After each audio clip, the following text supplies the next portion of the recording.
기도드리고 시작하겠습니다. 하나님 감사드립니다. 귀한 모임에 허락해 주시고 또 우리가 하나님의 나라를 계획하고 도모하며 하나님의 뜻을 또 오늘 말씀처럼 하나님의 뜻이 하늘에서 이루어진 것처럼 이 땅에 이루는 일에 우리 코아월드 미션을 사용해 주심을 감사합니다. 이 시간 이후로 더 큰 비전과 꿈속에 성취가 있게 하시고 하나님 영광 받으시는 역사가 있게 하여 주옵소서. 이 시간도 말씀을 대원하려고 합니다. 하나님 은혜를 주시옵시고 주님께서 역사하옵소서. 예수 그리스도의 이름으로 기도드리옵나이다. 아멘.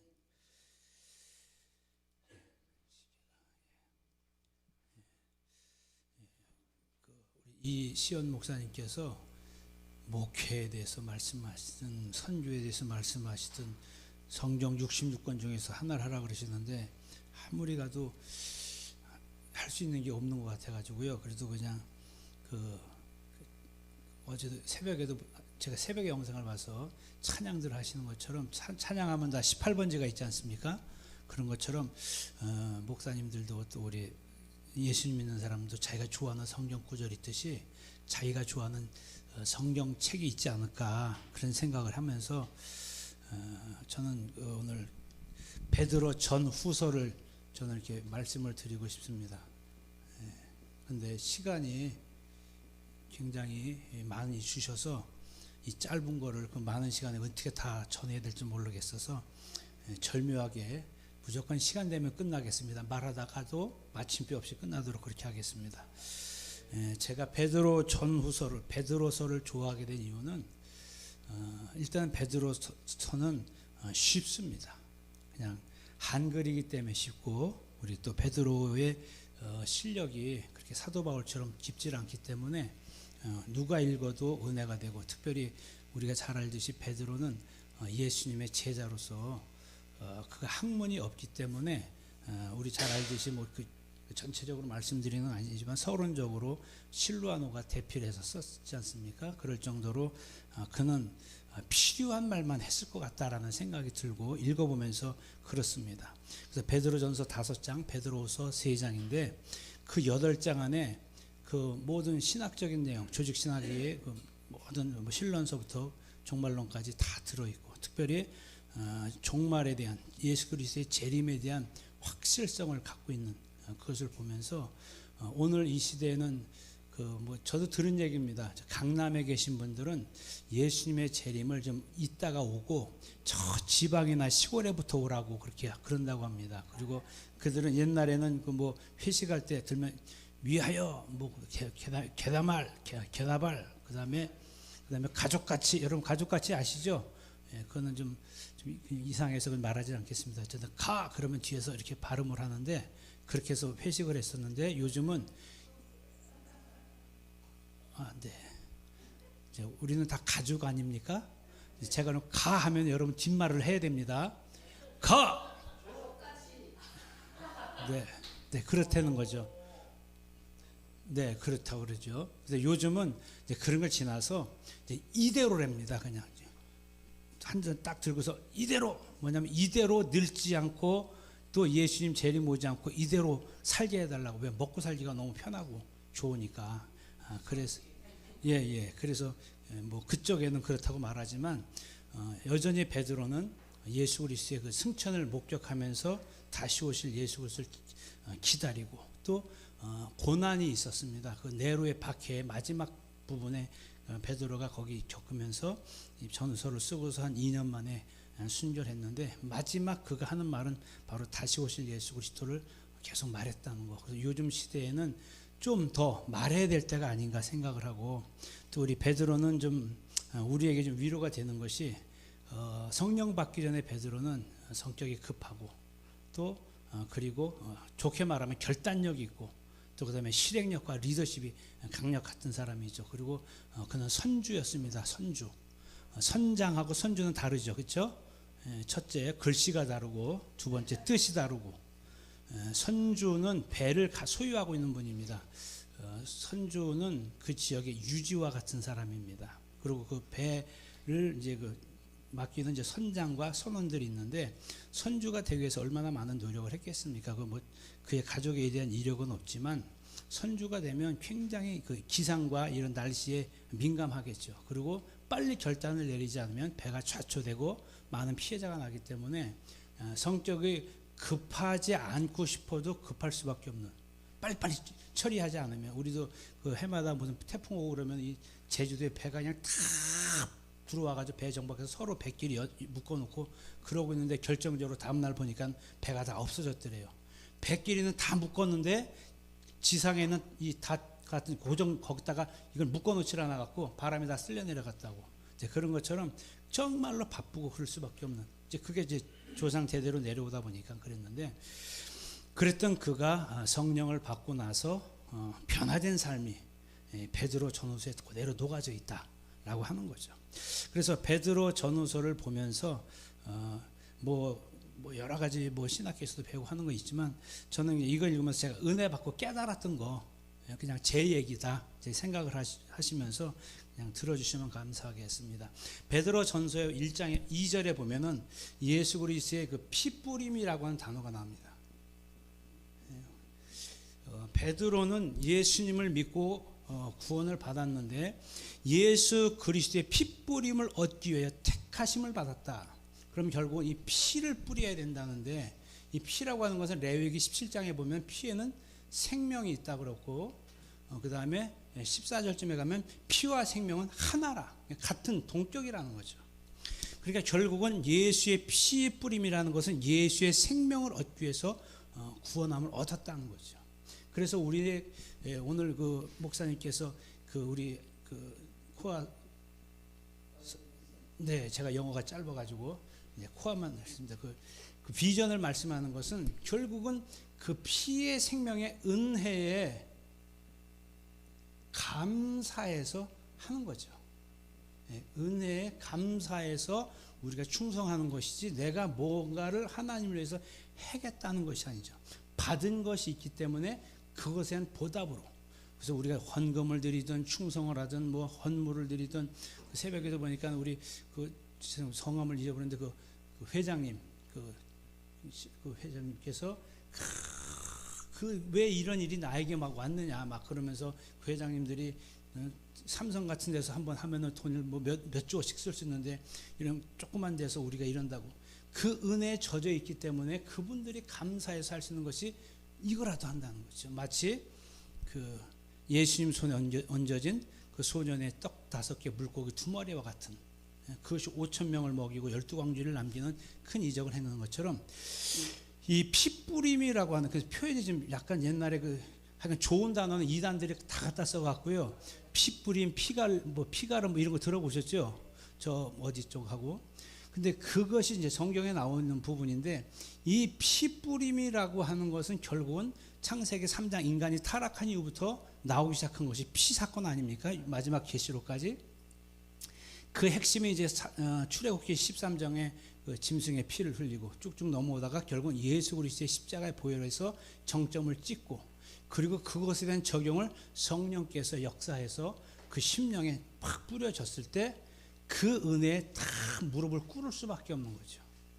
그래서 여기 1절에 보면 그 은혜와 평강이 너에게 있을지어다 라고 하는 것은, 이 은혜라고 하는 것은 하나님의 모든 은혜, 모든 역사들의 사건이 어떤 상황에 제한을 받지 않고 모두에게 다 미치는 것, 돌아버리는 게 아니라 더 펼쳐지는 것이라는 거죠. 중단됨 없이 다 넘치게 되는 것을 은혜라고 말하는 것이고, 평강이라고 하는 것은 그 하나님의 은혜를 아무도 막을 수 없다는 거죠. 그래서 우리가 성령의 은사 중에 세 번째 사랑이라고 화평, 세 번째가 화평 아닙니까? 화평의 은사가 아니 열매가 맺혀지면 아무리 바깥이 시끄럽고 그래도 내 마음은 평안한 거죠. 그러니까 어떤 세상의 어떤 상황이 나를 넘어뜨리거나 도전할 수가 없는 거죠. 그런 것처럼 은혜와 평강이라고 하는 것은 하나님 주신 축복의 두 가지 기둥과 같은 거죠. 그래서 이 은혜로 아무에게나 모두에게다, 그래서 복음성가 중에 한없는 주님의 사랑 온 세상에 넘칩니다. 그 찬양 가사가 있는데, 한없는 주님의 은혜. 그거 찬양을 드릴 때 막 생각에 막 하나님의 무슨 햇빛이 이렇게 정오에 비춰지듯이 쫙 넘쳐질 때, 이른 비와 늦은 비 햇빛은 모든 사람들에게 적용되는 것처럼 모든 사람에게 그 은혜는 차고 넘치는 거죠. 그 은혜를 받은 사람에게는 그 평강은 아무도 빼앗아갈 수가 없는 거죠.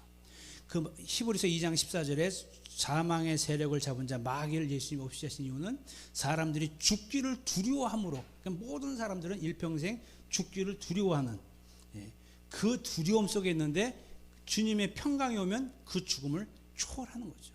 그래서 순교도 기쁘게 하는.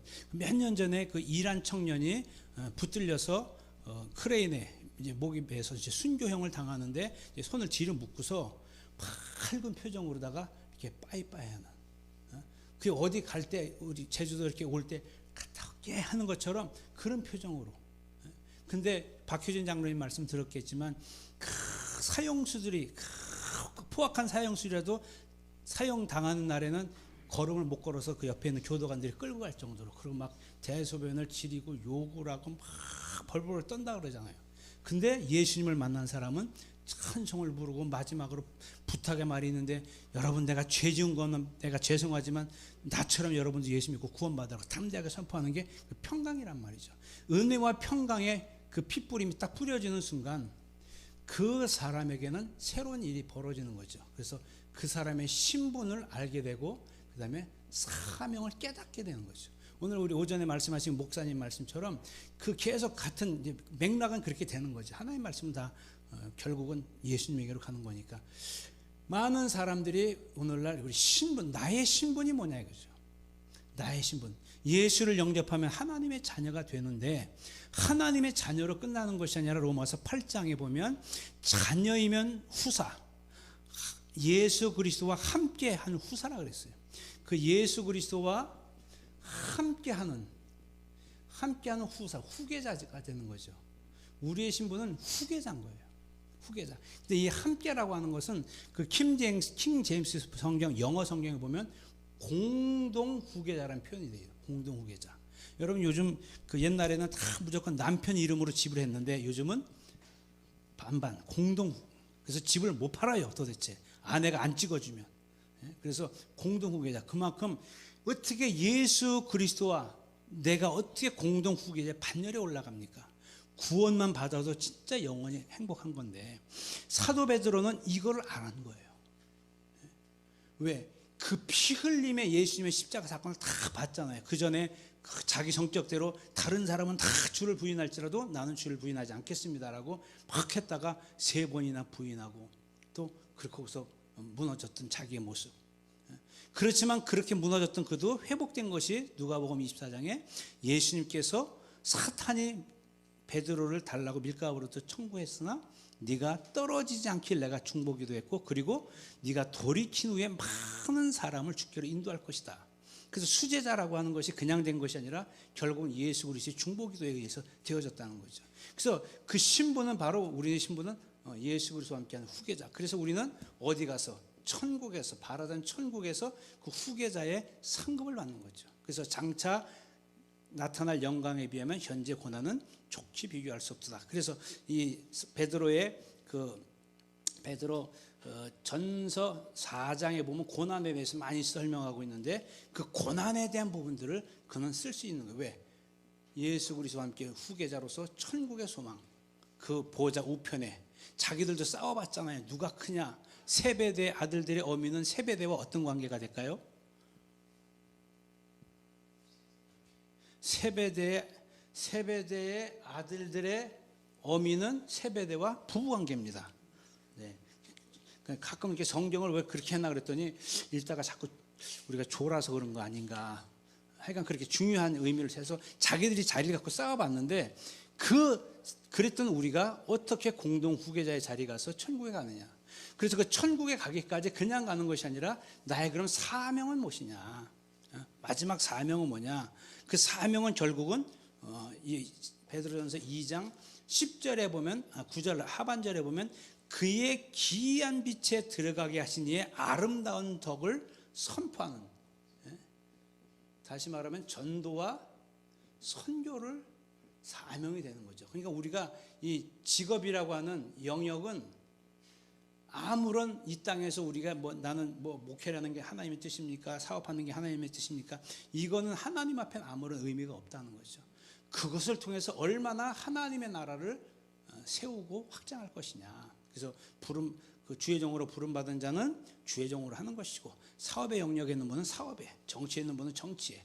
그래서 우리 전 자꾸 새벽에 봐가지고 어저께 말씀하신 건데, 그 회장님 아까 그 같이 말씀하신 전영수 회장님이 다 제사장이라고. 그래서 2장 8절에 9절에 너희는 택하신 족속이 왕 같은 제사장이다. 옛날에는 주의 종되라 그러면 다 목사 되는 줄 알고 좋아하는 사람도 있었지만 싫어하는데, 요즘은 성도님들이 알아서 자기들이 다 주의 종이라 그런단 말이죠. 너무 얼마나 감사합니까? 근데 주의 종의 권한은 주장하는데 삶은 안 살으려 그래요 또. 그래서 그건 아닌데, 근데 대부분의 사람들이 이제는 다 주의 종의 반열에 올라가서 충성하는, 결국은 성경대로 되어지기 때문에 너무 귀한 것이다. 그래서 직업인 다, 그래서 이 땅에서 어떤 직업에 있든지 그걸 통해서 하나님의 영광을 드러내고, 하나님의 이름을, 특별히 마지막 마태복음 28장에 예수님이 땅끝까지 너는 가서 제자 삼고 침례주고 그 다음에 가르치고 그 다음에 지키게 하라. 이 5대 이 명령을 수행하는 수종자가 되는 거죠. 이것이 결국은 이렇게 된 이유가 뭐냐? 예수 그리스도의 핏뿌림을 강력하게 경험한. 그러니까 사도 베드로가 될 수 있었던 것은 성령의 충만함을 받았기 때문에, 그래서 그가 초대교회 사도로서 최초의 교회의 감독과 같은, 또 이렇게 교회를 부흥하는 그런 인물이 되었죠. 그래서 이 핏부림을 얻기 위해서, 그리고 중요한 것은 2장 9절에 믿음의 결국은 영혼 구원이다. 믿음의 결국은 영혼 구원이다. 이게 굉장히 중요하죠. 많은 사람들이 예수 믿으면 복 받는다, 예수 믿으면 잘 된다, 그래가지고 잘 되니까 이제 더 이상 믿을 일이 없는 거죠. 잘 됐으니까. 근데 믿음의 결국은 영혼 구원이다. 자기가 봤더니, 그러니까 베드로 전후서는 어떻게 보면 자기의 생애를 다 비추어서 기록한 것으로 보이죠. 자, 자기 친구라 그러면 좀 그렇지만 같은 제자에 있었던 가룟 유다는 믿음이 있다고 얘기하고 재정도 맡았는데, 결국은 그는 자살해서, 그것도 배까지 터져서 죽어서, 안 믿는 사람은 2번 죽는다 그렇게 표현을 하더라고요. 2번이나 죽어버리는, 결국은 영혼 구원에 실패를 이뤘지 않습니까? 그래서 이 믿음의 결론은 영혼이다. 그래서 이 믿음이라고 하는 건 뭐냐? 디모데후서 3장 15절에 그리스도 예수 안에 있는 믿음.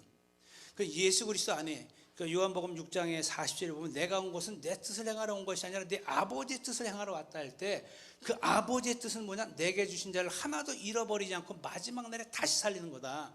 그 다시 살리는 게, 그게 예수님이 이 땅에 가지고 온 사명이고, 그게 믿음인데, 그게 말하는 꿈과 비전이고 사명인데, 그 꿈을 내가 받아들이면 그 사람은 영혼 구원이 되는 거죠. 그러니까 예수 믿으면 당연히 복음 전도자가 돼야 되는 게, 같은 피와 생명은 같은 뜻으로 여기는 것처럼 그렇게 되어진다는 거죠. 그러니까 사도 바울이 믿음의 결국은 영혼 구원이란 말은 바로 그것인 거죠. 그래서 여러분은 예수 믿으면 바로 영혼 구원, 내가 구원받았으니 나 구원받았네, 너 구원받았네, 우리 모두 구원받았네, 그 얘기를 노래를 찬양을 해야 되는 거죠. 자, 그렇게 저는 이제 성경을 보면서 베드로가 이러한 삶을 살았구나, 이런 것을 경험했구나. 그리고 그 믿음이 주어지려니까 22절에 너희가 진리를 순종함으로 너희 영혼을 깨끗하게 했다. 진리를 순종할 때 영혼이 깨끗해진다. 많은 사람들이 저 사람은 깨끗한 사람이야, 저 사람은 깨끗해. 그 사람이 누구냐? 진리의 말씀대로 사는 사람이에요. 우리는, 많은 사람들은 진리가 너희를 자유케 했다는 그건 아는데 진리가 뭔지를 모르고 자유를 누리죠. 우리나라는 특별히 자유하고 방종을 좀 구별해야 되지 않겠습니까? 우리나라는 그거 비치면 저도 여기 다 해당되는데, 방종이 더 세지 자유가 더 세지 않습니다. 우리나라는 엄연히 헌법에서 자유민주주의 국가인데 헌법을 바꿔야 될 것 같아요. 방종민주주의. 방종민주주의. 너무 방종하는 거죠. 그러면서 뭐냐? 진리를 알지니. 진리가 누군데요? 예수 그리스도인데. 예수 그리스도는 뭐냐? 나를 위해서 살찌고 피 흘려 죽으신 분인데 어떻게 그분 앞에서 우리가 방종을 할 수 있겠냐 말이죠. 어떻게 이대로 천국 갈 생각 없이 이대로, 우리도 이대로 하면 좋을 것 같은데, 그렇죠? 이대로 예수님을 잘 믿는 이대로. 그 사도 베드로는 진리를 순종할 때 영혼이 깨끗해지는 거죠. 그 사람의 속사람이 바뀌어질 수 있는 방법은 진리를 아는 것밖에 없는 거죠. 진리인 예수 그리스도. 그러니까 예수 그리스도를 어떻게 만납니까? 성령을 통해서. 성령이 와야. 여러분, 우리가 예수 믿으면 어떻게 되죠? 예수님 믿으면 구원을 받습니다. 그렇죠? 안 받습니까? 예, 감사합니다. 성령을 받으면 어떻게 됩니까? 교회가 되는 거예요. 잘 교리적으로 가지 마시고 성경으로 보면 사도행전 2장에 성령이 임했더니 교회가 됐어요. 마태복음 16장에 음부의 권세가 교회를 이기지 못한다 할 때 그 교회가 성령이 임하면서 생겨버린 거란 말이죠. 자, 그러면 율법을 지키면 어떻게 돼요? 율법을 지키면 축복을 받습니다. 그러니까 세상 사람들도 부모에게 효도하면 복 받는 거 알아요. 에베소서 6장도 모르면서 부모를 공경하면 땅에서 잘 되고 장수하는. 근데 오늘날 우리 부모들이 이거를 잘 가르쳐야 되는데, 야, 니네들이나 잘 살아. 효도를 안 받으려고 그러세요. 그러고서 니네들 왜 안 되냐? 효도를 받아야 땅에서 잘 되고 장수하는 복이 내려가는데 부모님들이 율법을 안 지켜주는 거예요. 많은 사람이 율법을 뭐 예수님이 오셔서 폐하셨다. 그런 얘기를 하면 또 한참 가니까. 어쨌든 성령이 임해야 교회가 되는 거죠. 교회가 되는 증거로 첫 번째 성령이 임하면 첫째로 은사들이 나타나죠. 성령의 9가지 은사. 은사주의로 가는 게 아닙니다. 여러분, 지금 이 시간 우리가 듣는 게 지식의 말씀과 지혜의 말씀이 듣는 거죠. 성령의 9가지 은사의 1번과 2번. 그 말씀을 들으면서 이게 제대로 된 건가 잘못된 건가 영들 분별의 은사가 오는 거죠. 그리고 그것에 믿음이 생기면 역사가 나타나고 능력이 임하면 병도 고치고 귀신도 쫓고 이런 은사가 사실은 우리나라가 이게 은사주의로 흘러가서 문제지 은사는 당연히 있어야 되는 거죠. 그리고 두 번째가 열매가 있는 거죠. 제 어렸을 때 우리 정말 시골의 교회가 그 집사님이 영안이 열리셔갖고 사람이 지나가면 뱀이 그 속에서 막 이러고 지나간다는 거예요. 그러니까 신앙이 없는데 막 영안이 열려버리니까 놀래갖고 저 가슴에 뱀 보세요. 그러니까 누가 자기 속에 뱀 있다 그러면 할렐루야 회개해야지 이럴 사람이 어디 있겠어요. 안 믿는 사람들이 더더구나. 그러니까 이 해가지고서 막 그래서 연안부도 가서 막 빠져 죽으려고 그럴 정도로 그렇게 막 힘들었단 말이죠. 열매, 성숙해야 열매가 된단 말이죠. 9가지 열매. 사랑이랑 화평 오래 참 자비양선 충성 오는 절제. 이것이 교회의 아름다운 특성에 대해서 덕을 세우는 교회를 세우는 것인데 그게 바로 뭐냐? 피 뿌림의 은혜를 경험을 할 때 예수님의 성품인 온유와 겸손함으로 이것을 가져가는 거죠. 그러니까 진리의 말씀으로 거듭나야 그 사람이 진리를 깨달을 때 순종하면 깨끗해지는 거죠. 그것을 1장에 적었다고 저는 이렇게 제 나름대로 이렇게 경험해 봤습니다. 그리고 2장에 넘어가니까 2장 2절에 우리 잘 알듯이 갓난 아기들 같이 순전하고 신령한 젖을 사모하라. 순전하고 신령한 젖을 사모하라. 오늘 젖을 사모하다 보니까 너무 젖먹이 신앙이 너무 많아졌어요. 히브리서 6장에 보면 5장 마지막에 보면은 단단한 식물을 먹으라 그랬는데 지금도 우리가 우리 교회에서 좀 제가 수준이 좀 그래서 여러분 오늘 중식은 제가 제공하겠습니다. 그리고 탁 젖병 하나씩 꺼내서 들리는 거예요. 그럼 탁 붙들고서 누워가지고 생각해 보세요. 이렇게 말하면 다 사람들이 웃지만 우리가 그 젖먹이 신앙이냐 이거죠. 그래서 이런 표현은 사실은 하면 안 되죠. 아유, 뭐라 하지 마. 시험 들어. 뭐라 하면 나 상처받았어요. 이건 다 누구냐? 이건 어린아이들이 하는 거예요. 요한일서에 보면 어린아이가 있고 청년이 있고 어른이 있고 그렇지 않습니까? 청년으로서 전진해 나가는 도전해 나가는 그래서 우리 선교회도 막 청년의 믿음으로서 막 나가야죠. 이 찬양 집회하는 데 보면 제가 좀 이래도 몸무게가 나가서 이렇게 요즘 젊은 사람들은 뛰잖아요.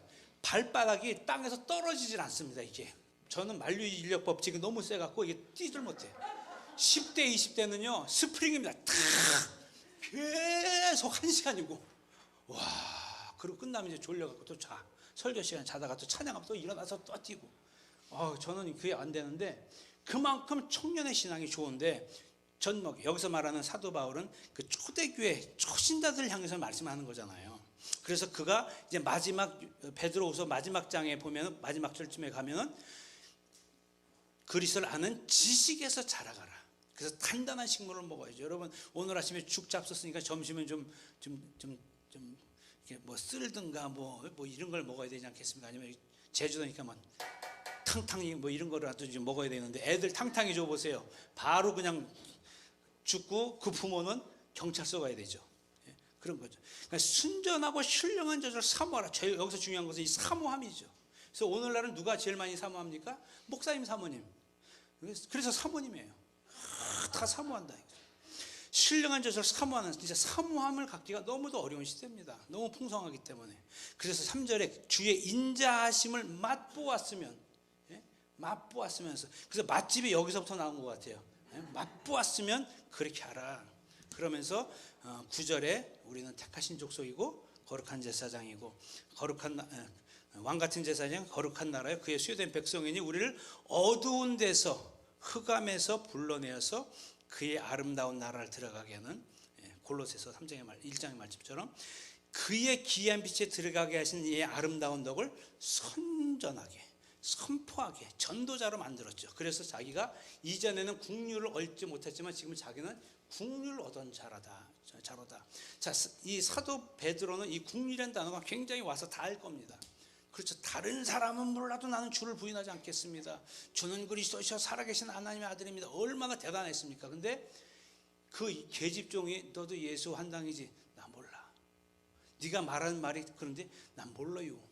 너 악마라도 그런 것 같아. 난 모른단께. 자꾸 이렇게 모른다고 부인하는 거죠. 그래서 3번이나 부인할 때 그가 얼마나 낙심하고 좌절했겠어요. 그래서 고향으로 돌아가 버리지 않습니까? 그때 예수님께서 찾아가서 다시 내 양을 치라. 그래서 오늘날 많은 목사님들이 치라 그래서 맨날 그 강대상에서 막 친대잖아요. 뭐 그런 얘기 우리 너무도 잘하니까. 그 먹이라, 내 양을 먹으라. 왜? 자기가 국률을 얻어보니까 모든 사람들이 다 국률을 얻을 사람이라는 거죠. 그래서 그 국률을 얻기 위해서 또 주님의 십자가가 있었는데 11절에 보면 영혼을 거슬러 싸우는 육체의 정욕을 제어하라. 영혼을 거슬러 싸우는 육체의 정욕, 영적 전쟁에 대해서도 말하고 있는 거죠. 영적 전쟁에 대해서 그런 은혜가 있는 거죠. 지금 시간을 잘 봐가면서 끝나야 또. 자, 그리고 고난에 대해서 그 이후로 쭉 나오고 25절에 보면 영혼의 목자와 감독 되신 이에게로 돌아왔느니라. 자기가 돌아와 봤잖아. 예수님한테요. 고기 많이 잡았느냐. 그래서 생선 누구 같이 대화를 나눌 때 모닥불 앞에서 베드로가 모닥불 앞에서 부인했는데 그 모닥불을 펴놓고 고기를 잡아서 나눠 먹을 때 그 여러 가지 생각나지 않았겠습니까? 영혼의 목자와 감독 되신 얘기가 돌아왔는 것처럼 이제 우리도 많은 영혼들이 잃어버린 영혼을 하나도, 내가 주신 영혼을 하나도 잃어버리지 않는 것이 아버지의 뜻인 것처럼 예수님도 제자들에게 많은 잃어버린 영혼을 찾으라. 그게 우리 선교의 목적이라고 말씀하지 않습니까? 오늘 또 목사님께서 구체적으로 그 1440평, 주여, 그러면 우리 저 인천 송도에서는 50%만 지으면 700평짜리 건물을 지을 수 있는 건가, 주여. 막 그렇게 속으로 생각하고 막 그랬습니다. 어쨌든 그런 은혜, 그 은혜에 들어가 보니까 이 국률 얻었다고 하는 것이 너무도 귀한 거죠. 귀한 거예요. 여러분, 저는 이 영혼이란 단어, 그런 단어가 굉장히 와닿는데, 그 영혼의 목자와 감독 되신 얘기로 돌아왔다 그러고서 3장에 들어와서는 아내들이여, 그 다음에 남편들이여, 그 예수님의 제자들 중에 다른 부분은 없지만 베드로는 그래도 아내하고 같이 사역했다는 내용이 한 군데 나오잖아요. 근데 아내들에게 이제 베드로는 자기가 살면서 다시 말하면 목회를 해본 거죠. 우리처럼 이렇게 사모님하고 같이. 남편에게 순종하라. 그리고 그 말씀을 순종하지 않는 자라도 그의 순종함으로 아내 행실로 말미암아 구원을 얻게 되리라. 그래서 이 순종이라는 단어가 오늘날 이 젊은 사람들한테는 쓰기가 굉장히 제가 부담스럽습니다. 왜냐하면 다 야 너 하니까 부부간에도. 그리고 요즘은 남편하고 사는 게 아니라 오빠랑 다 살아요. 오빠랑 살아서 가족, 그래서 가족같이 그러면 아까 여러분 하셨죠. 이 발음이 좀 우리나라는 참 그 언어 유희가 좀 잘 되는 나라인데 이렇게 살고 있는 거죠. 그러니까 애기 하나 낳고 나면 더 이상 부부가 할 얘기가 없다는 거예요. 결혼 1년 차든 2년 차든. 그러니까는 이 아내들의 이 순종함. 그러면 이제 항상 또 아내들은 그럼 남편은 뭐 하냐? 그럼 우리나라는 너무 급하죠. 아내에 대한 얘기가 끝난 다음에 남편 얘기를 해도 되는데 순종을 하면 너는 하고서 바로 나오니까 하나님의 말씀이 먹혀지질 않는 거죠. 그러니까 그 아내 행실로 말미암아 구원을 받게 하랍니다. 그래서 옛날에는 우리 어렸을 때는 40년 전에는 안 믿는 남편이라도 부인 치마꼬리 붙들고 가라도 천국 간다 그랬어요. 근데 지금은 아내들이 다 바지 입어서 치마꼬리 붙들 치마꼬리가 없어갖고 그런 얘기들을 안 합니다. 요즘은. 요즘 그렇지 않아요. 왜? 아내들조차도. 그래서 유대인들은 엄마가 유대인이어야 유대인이래요. 저는 그렇게 들었습니다. 예, 아버지가 백날 뭐 유대인이어도 소용없대요. 엄마가. 그래서 교회에서도 남편이 아무리 시험 들고 뭐라고 난리쳐도 아내가 시험 안 들고 교회 버티고 있으면 다시 걸어서 못 나오면 기어서라도 나옵니다. 근데 남편은 교회에 충성하고 그러는데 아내가 시험 들어서 나가잖아요. 1년도 못 견디고 따라갑니다. 이 아내가 굉장히 중요하죠. 그래서 아내는 뼈 중에 뼈라 그랬잖아요. 그래서 갈비탕이 맛있는 게 그렇다는 거 있잖아요. 그래서 이 엄마가, 그래서 아내들이 굉장히 중요하다. 굉장히 중요하다는 거죠. 그리고 3절에 너희의 단장은 머리를 꾸미고 금을 차고 아름다운 옷을 입은 외모로 하지 말고, 4절에 마음에 숨은 사람, 속사람, 영적인 사람이죠. 온유하고 안정한 심령에 썩지 아니할 것을 해라. 그러니까 속사람을 다듬어야 되는 거죠. 근데 요즘은 다 얼굴을 그냥 해가지고 천국에서 그 정체가 요즘은 막 있다 그러잖아요. 하나님께서 보내주셨는데 원판이 달라져 갖고 원판 대조하느라고 하도 뜯어 고쳐서, 특히 대한민국 그 입국 라인은 좀 어렵대요. 그냥 여기 제주도는 좋더만요. 가방 끌고 나오면 그냥 나오는데 예전에 막 어디가 막 줄 서잖아요. 근데 미국 사람들은 하나 들고 뭐 우리가 알아듣지 못하는 말을 막 하면서 금방 나갔는데, 이런 것처럼 아내의 속사람이 굉장히 중요한 거죠. 진짜 아내가 정말 중요합니다. 그리고 우리 어느 정도 이제 나이가 연세로 넘어가신 분들은 아내가 없으면 정말 할 수 있는 게 뭐가 있겠어요? 하나 있습니다. 아니, 그것도 안 돼. 숨도 못 쉬어요. 90세 되셨는데 할아버지가 할머니한테 혼났대요. 허락 없이 숨을 쉬었다고. 90세 돼도 숨을 제대로 못 쉬는 시대가 됐는데, 그 아내의 그 속심령이 굉장히 중요하죠. 그리고 우리 목사님들 설교해 보셔서 알지만 오늘 되게 잘했어요. 설교를. 성도도 아멘하는 것 같아요. 근데 사태가 딱 들어갔는데, 여보 오늘 당신가 설교라고 한 거야? 완전히 그날 끝나는 거예요. 성도들이 은혜 받았다는 소리 필요 없습니다. 아내가 그것도 설교라고 했어? 한마디 해보세요. 그냥 막 그냥 죽고 싶죠. 근데 죽 썼어. 아무리 얘기해도 설교를 해도 성도들의 반응이 없는데, 들어오는데 아내가 따봉따봉 막 스봉따봉 그냥 막 했더니 왜 그러냐고. 오늘 당신 설교엔 너무 은혜 받았다. 그러면 어깨에 훅가시가 이빨에, 전문 용어죠. 훅가시가 이빨에 딱 들어가서 한 주간이 행복하죠. 이게 그만큼 영향을 받아요. 영향을 받아요. 오늘 자꾸 새벽 어저께 그 이성복 회장님도 이렇게 하면 아내한테 뭐 벌써 그러시잖아요. 사단장 출신이신 분이, 그 아내분은 중장이 되시는 거죠. 사단장 투스타, 소장 투스타니까. 그 군대 계급이 있잖아요. 남편이 별 하나면은 부인은 별 2개. 그래서 부인들 군기가 엄청 세다고요. 어쩐지 제가 군대 생활할 때 우리 부대 원스타였는데, 김장할 때 보니까요, 사모님들이 쫙 나와서 그냥 예 하는데, 나중에 알고 보니까 쫄병 때문에 몰랐잖아요. 고참 돼 보니까 계급순으로 하더만 여기 다. 계급순으로. 근데 남편보다 계급이 하나 높더라 이거죠. 그만큼 아내의 영향력이 크다는 거죠. 그래서 성경에 보면, 잠언에 보면 아내를 얻은 자는 잠언 18장 22절에 복을 얻었고, 또 그리고 여호와께 은총을 입은 자다. 은총과 은혜는 다른데, 은혜는 모든 사람에게 주는 거라면 은총은 딱 집어서, 그 아수에로 왕인가요? 에스더에게 금호를 딱 내밀 때, 그게 은총이란 말이죠. 아무한테나 내미는 게 아니라. 그러니까 은총을 받은 자다. 근데 그 은총을 받은 아내한테 함부로 하니까 복을 못 받는 거죠.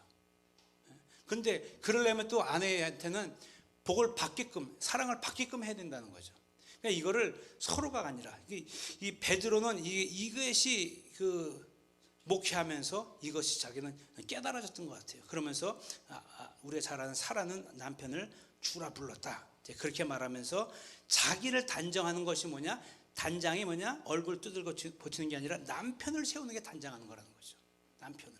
그래서 뭐 우리나라도 조선시대에 있지 않습니까? 그 여자의 신세는 두레박 신사라고, 어느 두레박에 끼느냐에 따라, 줄에 끼느냐에 따라서 갑자기 대감님 저희가 되고, 또 뭐 돌쇠 부인이 되고 막 이런다는 것처럼, 그 아내들에게 있어서는 굉장히 중요하다. 뭐 어디까지? 영혼 구원에까지 영향을 준다는 거죠. 반면에 남편은 7절에 한 절밖에 없습니다. 이와 같이 지식을 따라. 아내에 대한 지식이 있어야 되는 거죠. 근데 우리나라는 옛날에 보면 다 불 꺼놓고 선도 안 보고 결혼하니까 어떻게 아내를 향한 지식이 있겠어요? 참 힘들었던 거죠. 그러니까 성경대로 사는 게 영혼이 깨끗해질 수밖에 없는 거죠. 알아갈래니까. 그 다음에 아내와 동거하고, 아내랑 동거해야 됩니다. 그 20대는 서로 끌어안고 자고, 30대는 마주보고, 40대는 천장 보고 자고, 50대는 등 들리고 자고, 60대는 어디서 자는지를 모른대요. 어디서 자는지를 몰라. 저도 가끔 이렇게 잠잘 때 장난하느라고 잤는데, 여보 그러면 춤을 안 쉬고 있어요. 가만히. 배가 볼록볼록 해야 되잖아요. 그러면 여보 왜요? 그러면 깜짝 놀랐다고.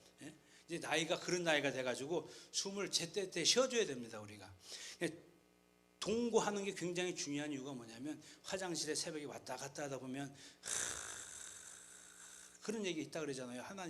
하나님 어떻게 이 아내가 쌓아놓은 그거치 됐냐고 그랬더니, 나는 순한 양을 보내줬는데 네가 어떻게 이렇게 이리를 만들었냐고. 결혼 생활하면서 그거를 말하는 거죠. 선을 행하고 아무 두려운 일에도 아니죠. 그 다음에 아내와 동거하고, 그 다음에 그를 더 연약한 그릇이다. 아내가 연약한 그릇인데 맨날 깨트리니까 그 남편은 그 파편티여서 맨날 같이 비고 사는 거죠. 그래서 생명의 은혜를 함께 이어받을 자로, 생명의 은혜를 함께 이어받는 굉장히 중요한 얘기죠. 여러분 부부, 뭐 이런 얘기는 또 뭐 연세도 저보다 윗분들한테도 죄송한 얘기지만, 부부가 행복하면요 자식들이 행복하잖아요. 우리도 가끔 보면, 사실 저는 좀 말이 좀 잘 없는 편이고, 우리 아내가 좀 성격이 남성은 아닌데 이렇게 좀 외향적입니다. 근데 그러다 보니까 막 하다 보면 저는 주로 예 아니요 중심으로 해야지, 안 그러면 한마디 하면 또 이렇게 되니까, 그분이 절대 잘못된 게 아니고 다 맞는데 목소리가 크니까, 저는 목소리가 크면 막 싸우자는 것처럼 들리는 사람이라 목소리 올라가면 가만히 있어야 돼요. 왜? 올라가면 너무 힘드니까. 근데 아이들이 같이 제가 커지면, 아내는 목소리 큰 거는 괜찮아. 내가 커지면 왜 싸우냐는 거예요. 난 너무 억울한 거죠. 여기 와서 이거 큰일 났다. 제 아내가 이거 보내줘 갖고 새벽에 봤는데, 그거 보느라고 좀 잠을 한잠도 못 잤는데 큰일 났다. 근데 제가 가만히 있으면 네 알았어요 빨리 끝낼래도 어쨌든 그러면 엄마 아버지 화이팅. 그럼 나는 죽는 날까지 죽어 있어야 돼. 그래서 이게 사도 바울이 나는 날마다 죽노라가, 결혼 안 하신 분이 어떻게 그걸 하셨을까. 이제 그렇게 그냥 본문하고는 안 맞는 내용이지만, 그렇게 함께 은혜를 이어받을 자로 알고 연약한 그릇이라는 거죠. 그 다음에 이를 귀히 여겨라. 귀히 여겨라. 잠언 19장 14절에 보면, 집과 재물은 조상에게로부터 상속되지만 슬기로운 아내는, 지혜로운 아내는 여호와께로부터 온다는 거죠. 여호와께로. 그래서 저도 아내를 7년 기도하고, 찍어놓은 게 아니라 고등학교 때 은혜 받고서 기도하다 보니까 7년 돼서 응답을 받았는데, 응답을 7년 뭐 매일 한 건 아니지만, 그거 하고 나서 응답 받고서 만나고 난 다음에 이럴 줄 알았으면 기도를 더 할걸 막 그랬어요. 근데 사람들이 이렇게 말하면 얼마나 모자란 사람 만나서, 그게 아니라 기도한 것은 다 이루어주신 거죠. 그럴 줄 알았으면 더 많이 기도했으면 더 많은 기도, 사람이 바뀌는 건 아니고요, 그 사람이 더 업그레이드 돼서. 그래서 그런 것을 제가 경험해서 중요한데, 이는 너희 기도가 막히지 않게 하렴이라. 여러분 조심하십시오. 기도가 손 막혀 죽는다는 그 기도가 아니라 하나님과 대화가 끊긴다는 거죠. 그러니까 부부 생활이 안 좋으면 아무것도 아닌 거죠. 목회는 잘했는지 몰라요. 성도는 많았는지 모르지만 하나님 앞에는 이제 잘못된 거죠. 일반 가정도 마찬가지고. 왜? 자녀들이 그 부모의 그 결과가 되기 때문에. 그래서 이 아내들과 남편들에 대해서 굉장히 베드로는 말했다는 거. 그래서 그 참고로 우리 아내 되신 분들, 여성이면 대부분 아내신데 그분들 위해서 제가 좀 우리 사자성어를 거기다가 이제 받침 하나만 빼고 사는 건데, 인명제천이란 말이 있죠. 인명제처, 사람의 운명은 아내에게 달려 있다. 진인사 대천명이 아니라 진인사 대처명, 최선을 다한 후에 아내의 명령을 기다리라. 지성이면 감처, 정성을 다하면 아내도 감동한다. 처하태평, 아내 밑에 있을 때 모든 것이 평안하다. 사필귀처, 중요한 결정은 결국 아내의 뜻에 따르게 된다. 뭐 이런 얘기가 있더라고요. 근데 점점 그런 것 같아요. 이 사람이 어디서 들었는지 저는 그런 거 잘 안 하거든요. 어느 날 보니까 제가 화장실 앞에서 부인 가방 들고 서 있더라고요. 저는 뭐 그렇다고 제 가방을 들게 한 것도 없는데, 이 사람이 어디서 뭘 배워왔는지, 여보 잠깐만 들고 있어요. 얼떨결에 잡았는데 다시 달랜 소리를 안 하는 거예요. 그렇게 계속 가는 거예요. 여러분 어떻게 가방 들고 줄줄 쫓아다니게 되더라고요. 그러니까 어느새 그 처에 들어가게 됐어요. 그런 시대. 그러니까 이게 별거 아닌 것 같지만 아내와 남편들이 하나가 되어서 할 때 8절로 넘어가면 그 복에 대한 부분이 나오는 거죠. 그 복이 여기 그냥 형제를 사랑하면 이렇게 얘기하는 것 같지만, 사실은 부부간의 복을 받는 사람이 이웃에게도 복을 줄 수 있는 거죠. 그리고 10절에 생명을 사랑하고 좋은 날 보기를 원하는 자, 생명을 사랑하고 좋은 날 보기를 원하는 자는 혀를 금해야 된다는 거죠. 말 조심해야 된다. 그래서 야고보서 3장 2절에도 말에 실수가 없는 자는 온전한 사람, 완전한 사람이라는 거죠. 그러니까 우리가 그 복음을 전하기 위해서는 정말 말 조심을 해야 되는 거죠. 그래서 4장에도 나오죠. 누가 말하려면 하나님의 말씀하는 거죠. 누가 봉사하고 섬기려면 주님이 주신 힘으로 하라는 거죠. 그리고 15절에 너희 속에 있는 소망에 관한 이유를 묻는 자에게는 대답할 것을 항상 준비하라. 베드로가 그 예수님 따라다니면서 예수님 입에서 나온 수없는 말씀들을 들으면서 감탄했다가, 본인이 이제 성령 받고서 사도행전 2장 37절부터 보면은 막 회개를 할 때 그들이 회개하고 성령을 선물로 받는 그런 역사가 있잖아요. 그러니까 그 속에는 소망에 관한 이유, 오늘 우리가 전도하고 이 선교에 이거에 대한 소망이 우리 속에서 늘 이게 터져 나와야 그 일이 이루어진다는 거죠. 그래서 항상 준비해라, 항상 준비해라, 그렇게 말하는 것을 보면서 항상 준비하다. 그리고 그것도 온유와 두려움으로 한다. 나에게만 준 특권인 것이지만 그게 우월한 것이 아니라 내게 은혜 위에 은총이 입혀져 있는 거라는 거죠. 그러고서 17절에 선을 행함으로 고난받는 것이 하나님의 뜻이다. 많은 사람들이 하나님의 뜻이 뭐냐라고 물으면 이 구절 읽어주면 됩니다. 당신 예수님 때문에 고난받으면 그게 하나님 뜻 하는 거예요. 고난 많이 받으라고 하는데 절대 안 받으려고 그러죠. 여러분, 그래서 사도 베드로가 그래서 다시 들어가서 거꾸로 십자가 못 박혀 죽는 이유가 바로 이런 경험 속에서 이런 얘기를 하지 않았는가. 뭐 얘기할 건 많지만 4장으로 넘어가면, 그래서 2절 후반에 보면 하나님의 뜻을 따라 육체의 남은 때를 살게 하려니라. 이제 우리 예수님 만날 때가 다가오지 않았습니까? 그렇죠? 여러분 연세만큼 다가왔어요. 그렇죠? 이 땅에 태어나는 순간부터 오늘 60대신 분은 60년 다가오고 70대신 분은 70년 다가오고 10살 된 사람은 10년이나 다가왔는 것처럼 그때를 위해서 산다. 그런데 중요한 것은 이 신분과 사명을 성령 받고 깨닫는 순간 우리의 삶은 매일이 행복한 거죠. 매일이 즐거운 거죠. 여기 제주도까지 와서 서울에서도 할 수 있잖아요. 인천에 본부가 사무실 인천에도 있는데 왜 여기까지 오셨겠어요? 여러 가지 이유가 있지만 함께 할 때 그 은혜가 있는 거죠. 그 은혜, 함께 할 때 그 은혜, 이 하나님의 뜻을 따라 육체의 남은 때를 산다는 것이 너무도 흥미진진하지 않겠습니까? 솔로몬도 자기가 할 거 다 해보고 그 전도서에서 헛되다. 사람의 본분은 뭐냐? 하나님의 뜻대로 살자. 그게 정답이죠. 근데 그걸 좀 빨리 깨달았으면 되는데, 근데 중요한 것은 그게 다 자기 때가 있는 거죠. 자기 때가 있는 거죠. 근데 우리는 그걸 깨달아서 이제 뭐 국내뿐만 아니라 세계 선교에 대한 꿈과 비전을 가지신 분들이 여기 모였다면, 지금 하나님 앞에서 우리는 굉장히 지금 뭐라 그럴까요? 기대가 넘치는 삶을 살고 있는 거죠. 우리는 지금 안 보이지만 그 어느 책을 보니까 그렇더라고요. 어떤 조각가가 이런 통나무 이렇게 뭐 타다 남은 통나무를 발견했다는 거죠. 다 꺾어져 부러져 갖고 이걸 가져다가 막 자르고 쓸고 막 파고 찌르고 막 대패로 밀고 막 했는데 나무 입장에서는 자기 버려진 줄 알았다가 그 조각가 와서 자기를 만져주는데 너무 아프더라는 거죠. 그러고 나서 나중에 보니까 여기 아름다운 조각품이 딱 나오는 순간 이 나무에 값어치가 올라가는 것처럼 지금 우리는 지금 여기 와서 이러고 있지만 하나님께서 정말로 그 비전과 꿈을 이루어 주시는 그 단계에 올려주면 정말로 사람들이 우리를 부러워할 것입니다. 그들이 우리를 부러워하라고 그 시를 하는 건 아니지만 정말로 주를 위해서 고난을 받고 베드로처럼 주를 위해서 남은 때 육체의 남은 때를 주를 위해서 살 때 그거보다 더 행복한 게 어디 있겠습니까? 돌아가실 때 정말 유언이 뭐겠어요? 유언이 강남에 있는 땅 둘째 네가 가질래? 아니야 첫째가 가질까? 뭐 이런 걸 하는 게 아니라 정말 내가 교회를 100개 짓기를 소원했는데 지금 5개 남았다. 그래도 많이 졌잖아요. 5개면 95개면 이건 네가 첫째가 좀 맡아볼래? 그래서 네가 10배만 해봐. 10배만 이런 얘기하면서 가시는 게 행복한 거지. 야, 나 죽고 싶지 않다. 우리 아버님 그 96세에 천국 가셨는데 막 기침하고 막 하니까 우리 큰누이가 아버지 그러니까 빨리 천국 가셔. 안 가. 안 가.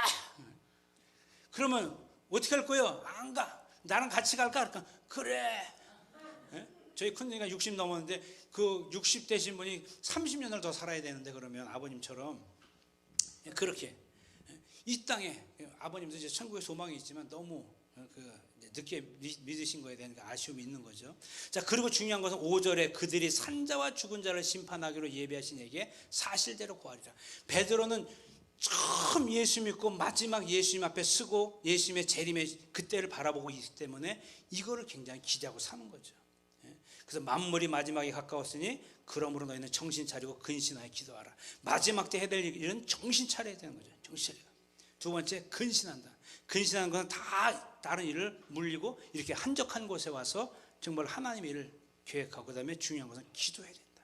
요즘 사람들도 기도 굉장히 많이 합니다. 놀기도 하고 먹기도 하고 자기도 하고 그런 기도도 많이 하는데 정말로 하나님을 향한 기도가 없는 거죠.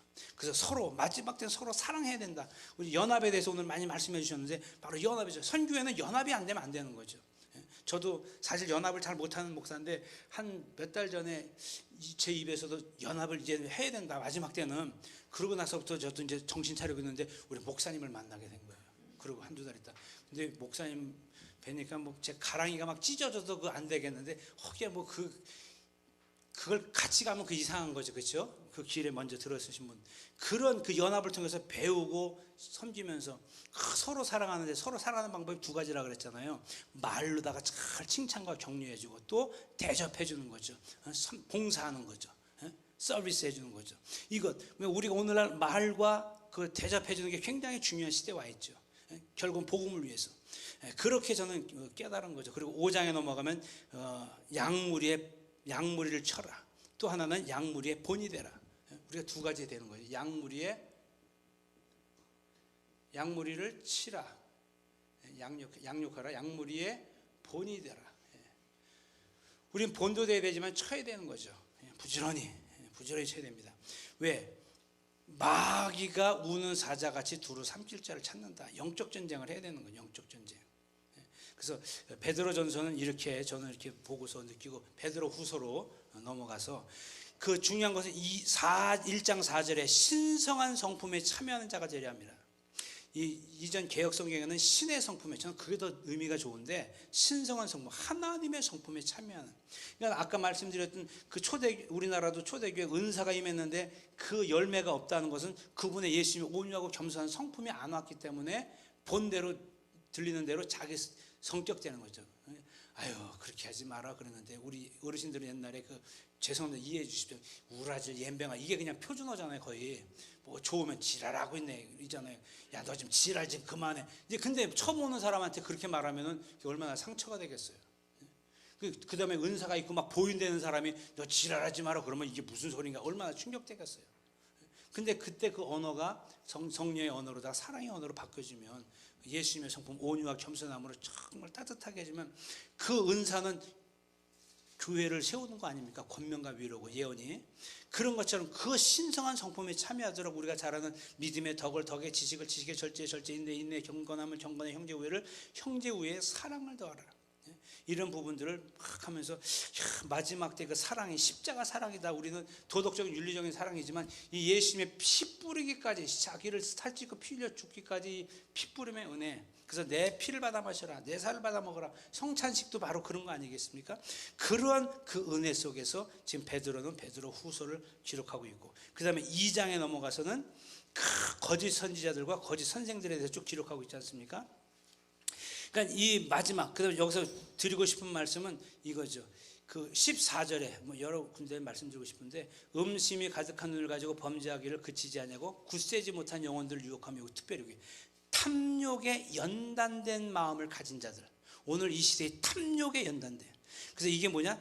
다른 번역을 보니까 탐내는 습관으로 마음을 단련시키는 자들. 요즘 아이들 굉장히 신체가 발육이 됐잖아요. 몸이 좋아요. 왜? 영양이 좋은 거죠. 그러니까 어려서부터 애들이 맛을 알아요. 저는 배고파서 먹었는데 얘네들은 맛있는 걸 먹어요. 치킨은 어디 있고, 피자는 어디 있고, 착착착 그거 아니면 안 먹습니다. 저는 아무거나 허리도 피자, 등도 피자, 이런 것도 다 먹으려고 그러는데 걔네들은 무슨 치킨 나라 무슨 피자 공주인가 그런 거 아니면 안 먹어요. 노랑 통닭을 먹어요. 막 이런 얘기를 한단 말이죠.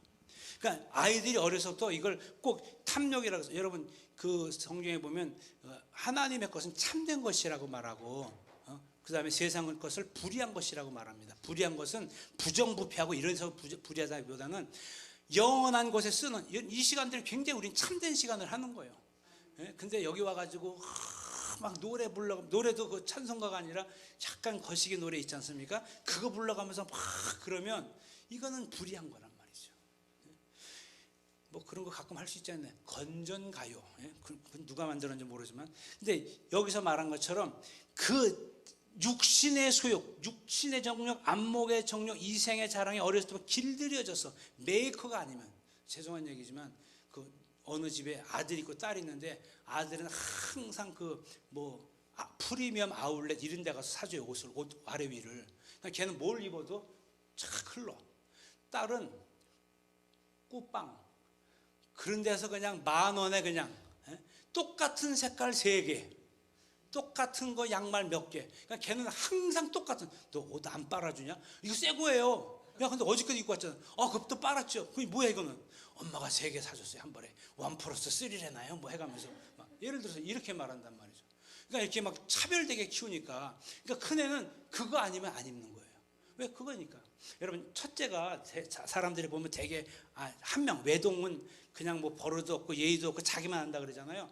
그거 아닙니다. 자기는 평생 혼자기 때문에 혼자 그냥 사는 게 익숙해 있는 거예요. 둘인 사람은 항상 동생 챙기고 형, 오빠, 누나 챙기는 거죠. 셋일 때는 경쟁률이 심해지는 거죠. 우리 애가, 저희가 셋인데 아이스크림 브라보콘이 투게더 이만한 거 주면요, 순식간에, 그야말로 그냥 작살나는 거예요. 순식간에. 우리 아버님이 가만 보니까 이게 너무 싸우더라는 거예요. 그래서 하루는 요만한 종지에다가 다 나눠줬대. 하루 종일 들고 다니면서 먹더라는 거죠. 이게 자기 거니까. 근데 이걸 한 통에 주니까 그냥 막 퍼먹고 난리가 나는 거죠. 그러니까 혼자 자란 사람은 나눠 먹을 데가 없으니까 생각이 이렇게 굳어져서 그렇게 하는 거죠. 근데 외동들 보면 참 착하고 귀해요. 근데 귀하죠. 그 의미를 좀 이해해 주세요. 근데 탐욕에 연단된 마음, 요즘 그 어떤 크리스천 캠프나 이렇게 초등학생들 보면 그 주겸이라고 아시죠, 여러분? 구해 주겸 이런 거 좋은 거잖아요, 사실은. 이 맛소금하고는 이게 게임이 안 되는 거잖아요. 근데 이거 주면 막 짜다고 안 먹는다 그러는데, 이거 구해 주겸 비싼 거야, 이거 몸에 좋은 거야, 얼른 주세요. 애들은 비싸고 좋은 거라면 애들이 그걸 알아요. 우리 때는 그냥 비싼 거 소용없어요. 양 많으면 되는 거잖아요. 그렇죠? 저도 아직도 이 나이가 됐는데 아직도 양 많이 주는 데를 고민하다 먹으면서도 항상 후회하지만, 아직도 저는 질보다 양인데 얘네들은 필요 없어요.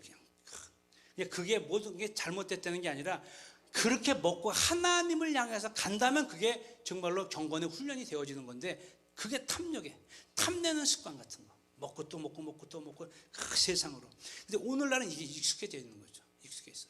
누구는 뷔페집에 가면요 일부러 한 접시 갖고 와서 3분의 1만 먹고 3분의 1을 남기고 또 가서 또 가죠. 왜 그러냐 그랬더니 그렇게 먹어야 맛있다는 거예요. 네? 여러분 그것도 탐욕에 연관된 거거든요. 그게 네? 네. 한 일주일만 금식 시키면 그냥 우리 애들이 하도 안 먹는다 그래서 금식을 시켜버렸어요. 그때 둘째 날 점심부터 아버지 밥 좀 주세요. 저희는 아버지라고 불렀어요. 애들이 아버지 밥 좀 주세요. 괜찮아, 니네 안 먹어도 돼, 괜찮아. 저녁 되니까 앞으로 열심히 먹겠습니다. 지금까지 잘 먹고 있잖아요. 그걸 부모가 못 참아가지고 그걸 그렇게 그냥 싸우고 앉아 있냔 말이죠. 예? 예. 그리고 그 얘기하면 또 그쪽으로 가니까. 자, 그 다음에 중요한 것은 하나님을 알았어요. 베드로는요.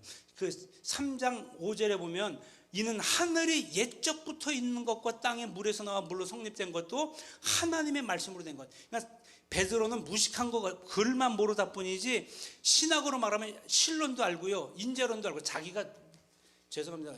자빠져 봤잖아요. 자기가 미끄럽고. 그 다음에 기독론도 구원론도 그 다음에 성령론도 그 다음에 교회론도 그 다음에 종말론도 그러면서 결정적인 게 그거죠. 사랑하는 자들아 8절 죽게는 하루가 천년 같고 천년이 하루 같은 것을 잊지 마라. 그 다음에 9절에 오직 중반에 주께서는 너희를 대하여 오래 참으사 아무도 멸망하지 않냐고 다 회개하기 이른다. 주님이 원하는 건 회개라는 거죠. 오늘날 우리는 축복을 얘기를 해주기를 좋았는데 베드로는 회개라는 거죠. 그래서 베드로 전서가 저는 그래서 굉장히 은혜가 되는 거죠. 예수님이 하셨던 것을 그대로 압축하는 거죠. 그 다음에 11절 이 모든 것이 이렇게 풀어져야 되리니 너희가 어떠한 사람이 되어야 마땅하냐. 거룩한 행실과 경건함으로 하나님의 날이 임하기를 바라보고 간절히 사모하라. 이 간절히 사모하라야 되는데 오늘날은 간신히 사모하는 시대가 됐어요. 간신히. 제가 전도사 때 서울의 강남에 그 전도사를 갔는데 저 매일 철회 갔어요. 잘하는 교회에서는 기도를 하도 시켜갖고 그 교회에서는 젊은 전도사가 기도하는 전도사. 하긴 뭐래, 애 키우느라고 그냥 가면 애 불러서 우리가 먼저 잠들고 그랬는데도 매일 교회 가니까 철회하는 걸 아는데 우리 어머니가 인천에서 기도하는데 야, 조전도사가 기도하느라고 안간힘을 쓰는구나 그러시더라고요. 인천에서는 기도한다고 안간힘 쓴다고 그러고 서울에서는 기도 많이 하는 전서 왔다고. 그러니까 기도의 분량이 이렇게 다르다는 거죠. 그냥 간신히 사모하는지 간절히 사모하는지 우린 지금 바라봐야 되는 거죠. 그리고 13절에 새 하늘과 새 땅을 바라보다. 이거 신천신지 아닙니까? 이러면 또 신천지라고 또 그럴까봐 절대 아닙니다. 새 하늘과 새 땅을 바라보다. 그러면서 쭉 나가다 이제 마지막 18절, 18절, 어제 목사님 18절이라고 그러셔서 오직 우리 주 곧 구주 예수 그리스도의 은혜와 그를 아는 지식에서 자라가라. 오늘날 우리가 해야 될 일이 바로 이거죠. 아는 지식에서 자라가는 일. 그래서 우리는 그 자라가는 일들을 해야 되는 거죠. 그래서 매일 성경 묵상하고 옛날에는 큐티라고 그랬죠. 묵상해야 되고 그다음에 매일 성경 읽기, 그 다음에 기도. 이것이 가장 기본이 돼야 되는 거죠. 이것이 되어야 자라가게 되는 거죠. 그래서 이 가장 중요한 이것을 베드로는 핏부림의 은혜로서 그것이 원동력이 된다는 거죠. 그러니까 이 구원의 확신과 이 예수님의 십자가 사건을 성령으로 뜨겁게 경험해야 오늘 한마디로 말하면 불받고 능력을 받아야 이 이후의 것이 풀어져 나가는 것이지. 또 우리 여러분들, 저와 여러분들은 또 이런 시간들이 있었기 때문에 오늘 이 시간까지 오는 것처럼 우리 다음 세대와 후세대들한테 여기서부터 시작을 해줘야 된다는 거죠. 베드로서는. 그래서 오늘 저는 이렇게 생각해서 물론 뭐 이렇게 더 드릴 말씀은 있지만 시간이 소리 났죠? 예. 어쩌다가 맞았습니다. 그래서 요까지. 그래서 우리 정말로 이 핏부림의 은혜를 다시 한번 생각하면서 예수님의 십자가 사건을 우리 안에 늘 젖어서 그렇게 살면서 그 피의 은혜 갚기 위해서 선교하는 것이다라고 여기있으면 좋겠습니다. 기도하겠습니다. 하나님, 그 높고 높으신 하나님께서 육체를 입고 이 땅에 오시어 우리 위해 살찌고 피 흘려 죽으신 그 은혜, 그것을 성령으로 깨닫고 보니 가만히 있을 수 없어 동서남북 어디나 땅끝까지 가기를 작정하는 분들이 이렇게 모였습니다. 하나님, 이제는 그 일들이 이루어지게 하시고 수많은 열매를 맺어 전 세계의 하나님의 자녀들이 늘어나게 도와주시고 우리 주 예수 그리스도 다시 오실 때 영광 중에 호련히 공중으로 들림받아 잘했다 칭찬받으며 영원한 기업을 영원한 천국 아버지 집에서 누릴 수 있는 저희들 되도록 축복하옵소서. 이 일에 모든 우리 이사장님과 대표님과 회장님과 우리 모두에게 그런 은혜가 충만하게 도와주옵소서. 예수 그리스도의 이름으로 기도드립나이다. 아멘. 감사합니다.